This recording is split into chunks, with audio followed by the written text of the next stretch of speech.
Hello everyone, हम discuss कर रहे हैं हिंदी व्याकरण। इससे प्रीवियस वीडियोस में हमने डिस्कस किया था स्वर तथा व्यंजनों के बारे में, तथा हमने ये भी जाना था कि वर्णों का उच्चारण स्थान क्या है। हमने वर्णों के भेद के बारे में भी चर्चा की थी। आज हम डिस्कस करने जा रहे हैं शब्दों का वर्गीकरण। जैसा कि आप सभी जानते हैं, वर्णों के मेल से शब्द बनते हैं और शब्दों के मेल से वाक्य बनता है। वाक्य में प्रयुक्त शब्द पद कहलाते हैं। अगर हम शब्दों की बात करें तो शब्द भाषा की स्वतंत्र इकाई है।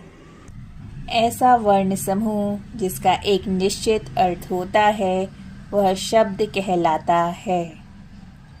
अब हम चर्चा करेंगे शब्दों के वर्गीकरण के बारे में। शब्दों का वर्गीकरण निम्नलिखित आधारों पर किया जाता है: स्रोत के आधार पर, अर्थ के आधार पर, प्रयोग के आधार पर, रचना के आधार पर।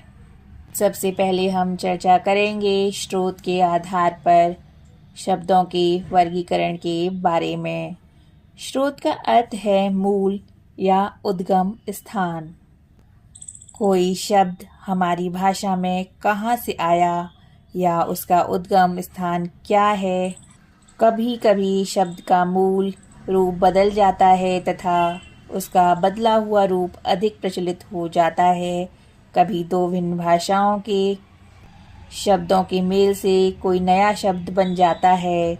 हिंदी भाषा में प्रयुक्त होने वाले शब्दों के स्रोत के आधार पर 5 वर्गों में बांटा जा सकता है। ये होते हैं तत्सम, तद्भव, देशज, विदेशी तथा शकर। सबसे पहले हम चर्चा करेंगे तत्सम शब्द कौन से होते हैं। संस्कृत भाषा के जिन शब्दों का बिना किसी परिवर्तन के हिंदी में प्रयोग होता है उन्हें हम तत्सम शब्द कहते हैं। उदाहरण के तौर पर विद्या, आत्मा, ग्रह, मित्र, सूर्य, ये सभी तत्सम शब्द हैं। अब हम चर्चा करेंगे तद्भव शब्दों के बारे में। संस्कृत के वे शब्द जो समय के साथ बदलकर हिंदी में प्रचलित हो गए उन्हें तद्भव शब्द कहते हैं। उदाहरण के तौर पर आम्र तत्सम शब्द है, जबकि आम तद्भव शब्द है। कुछ तद्भव शब्दों के उदाहरण आप देख सकते हैं, जैसे घर, आम, बहन, ये सभी तद्भव शब्द हैं। अब हम चर्चा करेंगे देशज शब्दों के बारे में।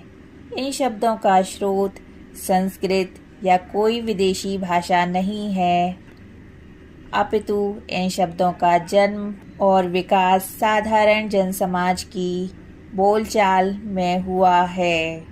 उदाहरण के तौर पर पगड़ी, डिबिया, झुग्गी, खिड़की, लोटा, झोला, टांग, खड़ाऊ, फावड़ा आदि देशज शब्द हैं। अब हम चर्चा करेंगे विदेशी शब्दों के बारे में। हिंदी पर अनेक भाषाओं का प्रभाव पड़ा है। हिंदी में अंग्रेजी, अरबी, फारसी, चीनी, पुर्तगाली, फ्रांसीसी आदि भाषाओं के जो शब्द प्रचलित हो गए वे विदेशी शब्द कहलाते हैं। उदाहरण के तौर पर अंग्रेजी के शब्द doctor, college, school, radio, court, station, gas, pen, pencil आदि। फारसी शब्द जैसे कागज, दुकान, फौज, बादाम, खर्च,